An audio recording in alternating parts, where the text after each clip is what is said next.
and we will welcome our first guest of the day. She was victorious on Saturday at UFC Denver. We're still repping the great Jasmine Jasudavicius. Yeah, we still are. You know, a lot of people may have jumped off the bandwagon, but not us. She's now 2-0 since that fight against Tracy Cortez. Looked very dominant on Saturday, and she has great lighting here today. This is quite the setup, Jasmine. How are you? I'm doing well. How are you? Where are you right now? I'm at like a sponsorship thing. It's called Air Locker. So it's like a altitude training facility. Oh my gosh, there's quite an echo in the room. I don't know if you know this about the setup. Did Frank say this to you, that there was a big echo? No, I didn't know there was an echo. Okay, you don't have headphones, do you? You have headphones? I might. Let me go ahead. Yeah, no problem. Frank, when you were setting it up, you didn't notice the echo? You didn't feel like that was worth? Frank? Who, me? Yeah. No? I mean, it was noticeable, but worth a mention? I just thought I would let you down. Okay, no problem, no problem. It's great to, and this blue background is very nice. I like this as well. It was like blue or black. I had the choice between, but I don't know. They said the blue was better, so I said okay. Well, thank you for coming on. By the way, is everything okay? Are you back home in Ontario right now? Yeah, I'm back in Canada. Everything. I saw there were some crazy floods. Did that come to your neck of the woods, or was that only in Toronto? No, it was only in Toronto. I was able to miss it all. Like I don't even think we got any rain. Or like when we left Denver, there was a bit of storm there, but all good once we got here. Okay. Congratulations. Oh, you're grabbing them? I have these, so I'll have to connect them to. Let's see. No problem. No rush. It's okay. This is the joys of live. Well, not quite TV, but you know. We could try going in the gym. Or I could try. There are other floors in there. There's another place I can just move to that might be okay. Whatever you want. I don't want to trouble you, but it would probably sound better if you were in a less echoey room. Okay, let me see if this. Okay. No, this is good. It's good to do this live. It's better than. I thought maybe you wanted it for the spectacle. Yeah, no, this is great right here. Oh, oh, look at this whole setup. I mean, we should show this. This is good stuff. Look at this. We'll turn off the music. Can you turn off the music? And we'll turn. Wow, we've really inconvenienced everyone. I like the lighting in here. Luckily, it's on a tripod too. So. Oh man, this sounds a million times better. Is this better? Much better. But are you okay standing? Okay. Oh yeah. Okay. I'm an athlete, man. Okay. I feel like we just interrupted someone's workout though. He's good. He'll finish after. All right. Fine. I'm very concerned about everyone's well-being. Anyway, congratulations on the win. Great performance. It seemed in the aftermath, correct me if I'm wrong, like you didn't love the performance. A few days later, do you feel better about it? Yeah, now that I've watched it, I definitely feel better about it. But yeah, after the fight, I wasn't jacked up. Like, I'm always trying to have like a better performance than my last. And kind of hard to top the one prior to this one. So I think that's like a little bit why. But no, now that I've watched it, I'm happy. How was the experience fighting in Denver? How did you feel afterwards? Did you notice the elevation? I did like that altitude tent leading up. So I only noticed it kind of like briefly in like the first couple of days I was there. I was like, "Ooh!" I didn't notice it like too much. Okay. And then the switch in opponent, you went from like, a ranked opponent to a relatively unknown opponent. Did you feel like you were searching for motivation? Did you feel like you were less enthusiastic about the fight? How did you process it? Yeah. So it's like going from being able to fight a girl that's like number 10 in the world to a debuter. Like that's not moving up my spot. Like the whole reason of getting into this is to become the best in the world, and fighting a debuter is not, making steps to becoming the best in the world. Nothing like disrespectful to her, nothing against her skill set, anything like that. It's just she didn't have a number beside her name. And I'm trying to reach the top. I know that I need to get, smaller numbers to get to number one. So that was like kind of a kick in the nuts, but I mean, I'm here to fight, so whatever. I thought the performance was dominant and impressive, but I really liked the post-fight interview. That was my favorite. The first the suck it man was amazing. Like, and it wasn't just suck it; it was suck it man. It was almost very, it was very personal. And then whatever you did afterwards as well, it was just a whole package of greatness. What propelled you to do that in the moment? Because you're such a nice, kind of warm Canadian, and we got to see this darker side of you in that moment. I think it was still like, I still had that like poison in me from the fight. It was still kind of lingering, hadn't released yet. And so I felt like, I was just in there. I worked so hard. I tried my hardest. And then I'm like trying to talk. I had all these like nice things to say in my head. And then this guy, all I hear is boo, boo. And it just kind of got me off guard. And so, but I knew that we couldn't swear. So then I couldn't, F you. I know I can't do that. So that was the first thing that just came out. And yeah, I don't know. Got me. Would you have liked to swear in that moment? Like if you weren't on ESPN, would you have done it if it was like a Fight Pass or ESPN Plus? I'm trying not to swear as much because I think I have a potty mouth, and I know that like little girls are watching me, and I don't want them to have the mouth that I do. Just because I grew up with boys doesn't mean that I want them to. I want them to be better. So I'm trying to be better to be a better representation. Is suck it a part of the repertoire? Do you use that a lot? Because you don't often hear that from women. It's more of like a man thing. Yeah, I guess I grew up with guys in the gym. It's all guys. I have a very like a masculine speech just because that's what I hear all the time. So it's I don't know. I don't really like actually think about it. I know you're big into the merch, and there was once a time where "suck it" was like a big wrestling phrase from DX. Yes, there it is. I think some Jasmine "suck it" man. I think you need to have the man in there. Merch would be. I mean, I would rock it just for the record. I think that would be a killer. I mean, I guess that'll have to be the next ones I make. This is not in the works already. You're not working on this. I didn't even think about it. Like, it's still, I'm embarrassed of it a little. Like, I get it. As long as my name's in people's mouth, it's good. But at the same time, I don't want to be known as like, hey, suck it, man, like that hot too girl. Yes. No, I understand that. We have immortalized the phrase on this program. We use it now quite often. Do you know about this? I saw that. I love it because it fits. It's incredible. You can use it in many different ways. So I enjoyed it immensely. And I was wondering how you feel about it after the fact, if you're a little bit embarrassed. But I don't think you should be. I think you were reacting. And do you think that the boos were warranted? Do you think that's fair, or do you think they were unfair? Well, I get it. It's like America versus Canada. They're going for the girl. Like, I kind of like it. I feel like if the fight was in Toronto, it would be like the same thing the other way. So I mean, in the fight when it was like USA, UFC, that was like kind of getting me hyped. So like anything that gets the crowd going, whether it's like for me or against me, I am into. However, like, come on, get on my side. I just won. That's fair. Yeah. It's a weird thing. The boos are very strange. It's happened before where they are. Sometimes when the UFC goes to a market that they're not often there, they all just want knockouts or they want quick finishes, and sometimes don't appreciate these fights. And in the moment, I can understand why you would be very annoyed. Like, you just fought 15 minutes against another human being and beat them up dominantly and be like, yo, just give me my 2 minutes to speak here. So I sympathize with you. Thank you.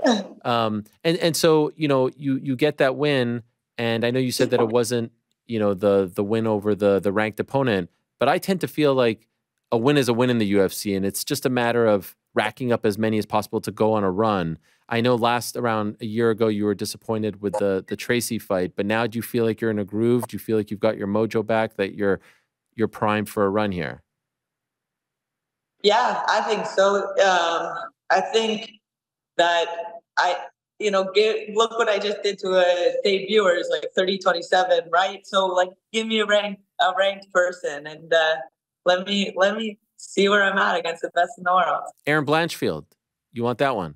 I'd like it. You think it's possible? I think it's possible. I mean, like, why not? Her team already studied to fight me, so let's just set it up. Did you watch her last fight against Mano Fiorot? Yeah, I watched it, but I don't really remember it. I was just wondering what you thought of her performance in that fight. That was the one where she main evented against Fiorot in Atlantic City.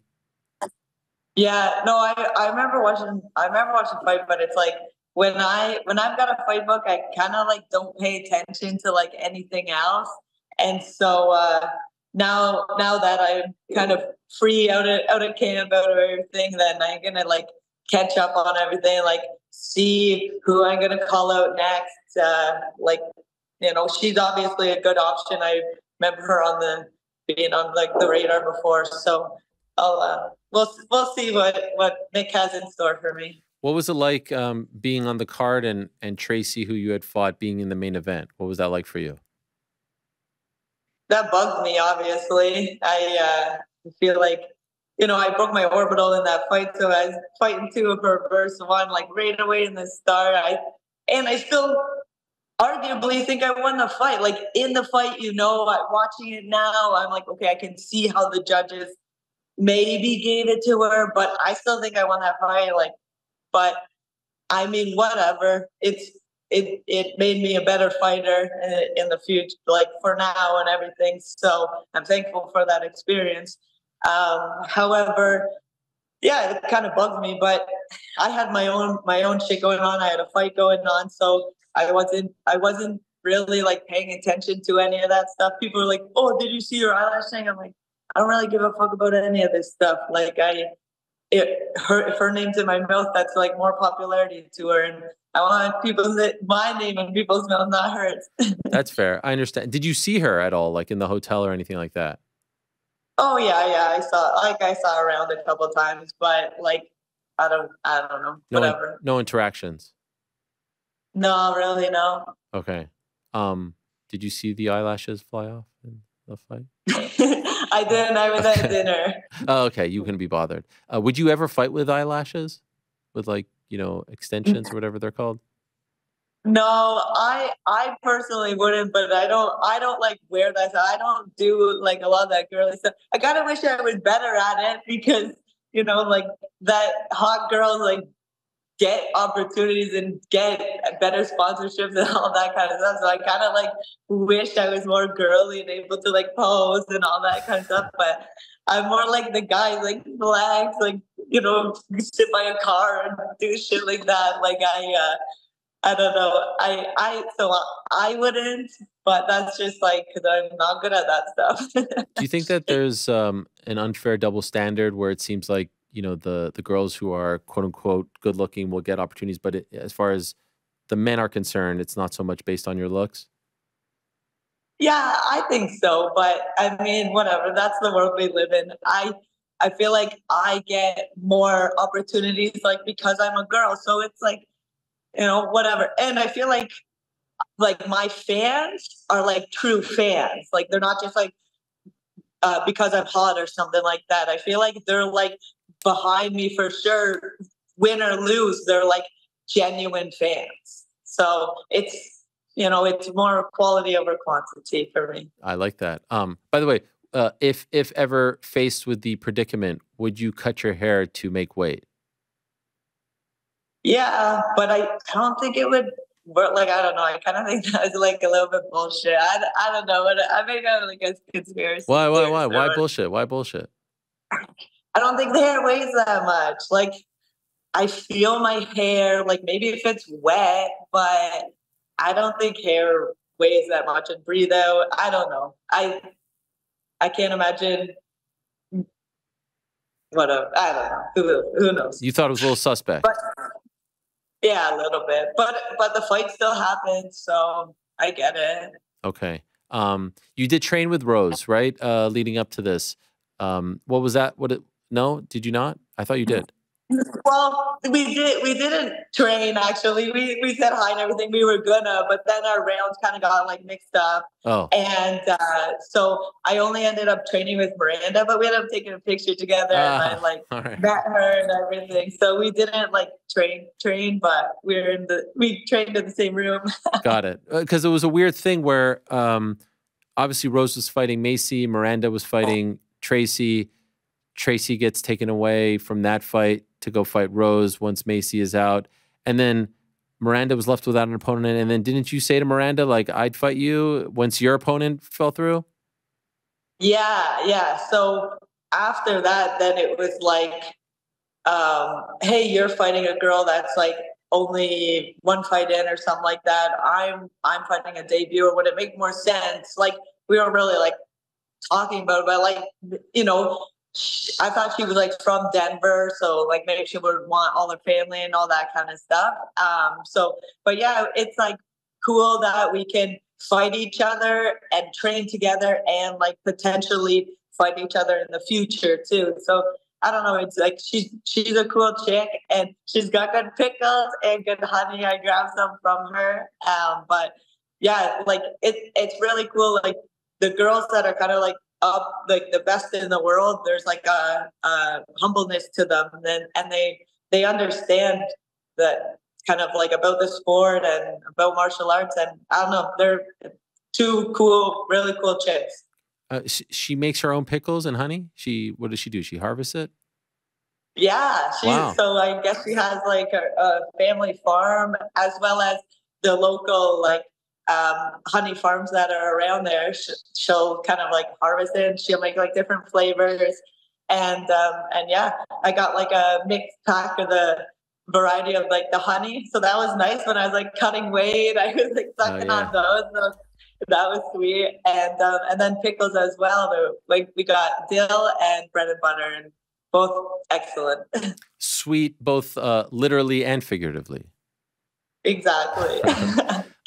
You did, correct me if I'm wrong, train in Ireland for a little over a month, and you were there at SBG and in the room with Connor. I saw you take a photo with Connor. What was that experience like?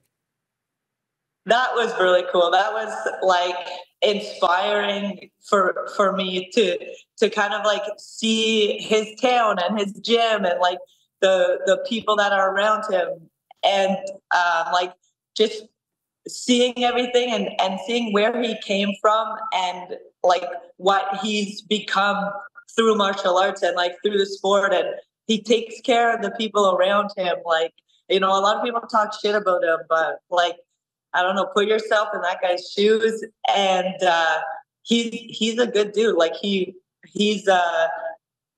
in the room, he's like humble. He's always taking pictures when people want to, like, and said that I'd be able to knock someone out. So we'll see what's coming up. I love it. Did you go to the Black Forge Inn? Yeah, we ate there all the time. It's like probably the best food in Ireland. The menu always changes up. It's like all that they have, like seafood on there. They've got meat. They've got anything that you could like want. There's like really cool steaks on the stove. That's my favorite. That's what I had too. Isn't it incredible? It was unbelievable. The meat there is phenomenal. Like I can't say enough good things about Ireland and SBG and everything there. And how did you end up there? Like, why did you decide to go? How did it all go down? So Aaron Jeffries was fighting in Belfast, and so Chris was already going out there, and I didn't have a fight booked, and I kind of like didn't have any plans of anything. So then I'm like, oh, you know, like I'll come out and I'll train there. Like I have a Forge sponsorship, so we're like, okay, we can make it like a business trip kind of thing. And so I ended up going out there and training at the gym for like a couple of days, and then we went over to Belfast and watched Aaron fight, and then I was there for a couple of days after. And the gym was awesome. The girls there are top notch, and it's nice because they're fighting in other organizations, and so it's like they're still high level, but I'm not like worried, oh, I might fight them one day. Like, yeah, I know I might, but there's like less of an opportunity. So that was like one thing. And they're scrappy as hell. They're down to scrap. And then the coaching staff was all awesome. Like I'm just a person coming in, and they were like very, very nice to me, help me out. Like they, you know what I mean? Like they went above and beyond to make me feel like welcome and at home. And then so once I got home, then I was like, oh, Ireland was awesome. And then I got a fight booked. And then so I was like, okay, well, I always like traveling prior to a fight to like, you know, get different looks and prepare. So I'm like, I had an awesome time in Ireland. The Chris and John, they talk to each other and they have the same mindset about things. And so it just kind of made sense. And then so I went back to Ireland for like a month or whatever. And yeah, look forward to going back again. So you will do it in the future for future fight camps? Yeah, definitely. I like actually coming outside of fight camps because then I have more of like an open mind for learning as opposed to like kind of like dialing in on like, you know, my skill sets, I guess. And when you're there training, is Connor there training with everyone else, or does he do it all in private? A little bit of A, a little bit of B. So one of the guys, Tristan, a wrestler that we have in Canada, he was coming down, and so he trained with Connor, and then Connor ended up like keeping him in Ireland to train with him. So there were times where like we're with Tristan, and then he'll get a call like, "Oh, Connor's training. Now he'll come pick you up," and then. Yeah, and then Tristan people get picked up and get brought to like his home gym and everything. And like, no, he was training. Sometimes it was in the room, sometimes it was at home. It kind of depends on what the coach wants him to work on, and you know, if they want people there or anything. Like, you know, he's getting ready for a huge fight, so a little bit of A, a little bit of B. But we were just talking about this Olympics starting next week. Are you a big Olympic person? Are you patriotic? Do you follow Team Canada? I don't always watch the Olympics, but a friend of mine, Hannah Taylor, she's representing Canada in the Olympics. And so I'm like super invested this time around, like, you know, this cycle because of her. Which sport? Wrestling. Okay. Which discipline? Freestyle wrestling. Okay. So I think she said she was on Tuesday, but I'll put it on my story on Instagram and everything like that. I love it. She is a beast. I wrestle with her as much as I can, and I'm excited to watch her perform. And so regarding yourself, Blanchfield or not, how soon do you want to return? I heard that there's a card coming to Canada in November. That would be awesome. But like literally, I didn't take any damage. I got a little bit of black eye scratch. But so I can turn around and I can fight again, you know, next month or next week, whatever. So we'll kind of see. I'll take a couple of days and then we'll see what the team says. But I don't know. I'm ready to jump on opportunities. Yeah, November. That's 4 months away. Feels long, but maybe not. Maybe not. Which part of Canada? East Coast, West Coast? I heard it's Edmonton. Oh, that's nice. Beautiful arena. Have you been there? I drove through, but I've never like really been in Edmonton too much. I've never seen the mall. Oh, yes. Fantastic mall. One of the biggest in North America. I think third biggest now. Minnesota, Edmonton, there's one in New Jersey. That would be nice. Rogers, is it Rogers Place? I think it's Rogers Place over there. It's beautiful. So that would be very cool. And I hope you do that Suck It Man merch. I would like to purchase. I think I will. I might as well, you know. And by the way, what kind of a workout area has this type of lighting? What is going on over here? Is this like one of those cycling rooms? It's all different things. There's like heavy bags and everything, but the room is like sealed in, so you can train for altitude. So they were still building it. It's only been open for 2 weeks. They were still building it when we were in camp, but it's like something that, you know, we'll be able to use moving forward. Mike Milati's on his way. Okay. And so yeah, we're doing a cool little thing here. I love it. Send Mike our best. I know he was supposed to be on that card as well, and looking forward to his return, and very impressive stuff out of you on Saturday. So enjoy the victory. Thank you as always for the time, and keep up those post-fight interviews. That was phenomenal. We like that. Also, yes. I publicly shamed him before, but now I want to publicly praise you're better. Because he bet on me, he bet smart this time. That's right. That's right. You see, we learn our lessons around here. We learn our lessons, okay? Yeah. Thank you for that. Very kind of you. Well done, Jasmine. Thank you so much for the time, and congratulations. Thank you so much. Always great chatting. Yes, sir. Here she is, Jasmine Jasudavicius. She is here. She is the 2 wins in a row winner in the flyweight division, and looking to continue to climb. She did fight Miranda Maverick back in the day as well. And had that fight against Tracy Cortez at the first UFC or Noche UFC event. And now with a win over Priscilla Cachoeira and Fatima Klein. She was supposed to fight Viviane Araujo. Let's see where she goes from here. What's her record overall? 11-3. And a shout out to GC over there for picking her. Yeah, the better. Yeah. I thought first she was talking about like better, you know, like the betting site. Like Jake Paul's brand? Yeah, that's what I thought. She was like, shout out to better. Wait, wrong. No, the better on the show. Yeah, big dub. You're okay with that? Money, plus 110. I don't think I have a choice in being okay with it. I just got to accept it. By the way, she was a plus 110 against Fatima. Yeah, that's what I took her at. Wow. I want to say she closed at like minus 120. So okay, smart people betting on Jasmine. Why does your camera look so far away now? Who picked her for Parlay Pals?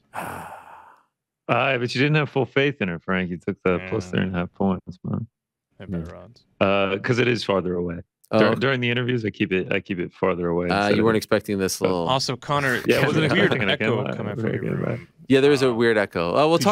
We'll talk about that later on. Oh, no. I'm trying to get ahead of it. No, we'll talk I can't tell if there's actually. Is there a weird echo? No, there isn't. There isn't. Okay. All right. Yeah.